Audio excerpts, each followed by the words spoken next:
சுமார் 700 ஆண்டுகளுக்கு முன்பு திருவைகுண்டத்தை தலைமையிடமாக கொண்டு சிங்கராஜன் என்ற மன்னன் இப்பகுதியை ஆண்டு வந்தான். பகுதியில் இருந்த தடாகத்தில் உள்ள நீர் பன்னீர் போன்று தெளிந்தும் சுவை மிக்கதாகவும் இருந்தது.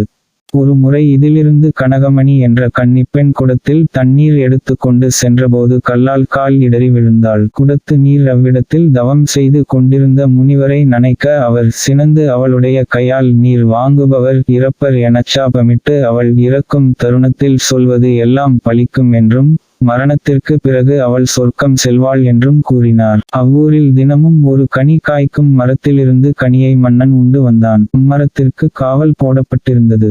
ஒரு முறை அவள் தண்ணீர் எடுத்து வரும்போது குடத்திற்குள் அந்த கனி விழுந்து விட்டது. வரும் வழியில் 21 தேவாதி தேவதைகள் எதிரில் தண்ணீர் கேட்க அவள் மறுத்தாள். மன்னன் கனி களவாடப்பட்டதாக எண்ணினான். அதனை கனகமணி வீட்டில் கண்டனர். கனி எடுத்த காவலர்கள் கன்னியவளை இழுத்து வந்தனர். மன்னன் முன் நிறுத்தினர். குடத்தில் இருந்த நீருக்குள் கனி இருந்தது என காவலர்கள் கூறினர். தேவதைகளும் அவள் களவாடியிருக்க வேண்டும் என கூற மரண தண்டனை நிறைவேற்றப்பட்டது. இறக்கும் தருவாயில் அவள் தன் தெய்வமான அரிகரபுத்திரனை அழைக்க அவர் உயிர்ப்பிக்க முயலும்போது அவள் இனி எவரும் தண்ணீருக்காக அலைந்து சாபம் பெறக்கூடாது என்று கூறி அவ்விடத்தில் சுனையாக மாறி இருக்க விரும்புவதாக கூறினாள். அருமையான சுனையாக மாறும் அவளை காத்தருளுவதாக ஐயன் சாஸ்தா கூறினார். அருஞ்சுனை காத்த ஐயனார் என்றழைக்கப்பட்டார்.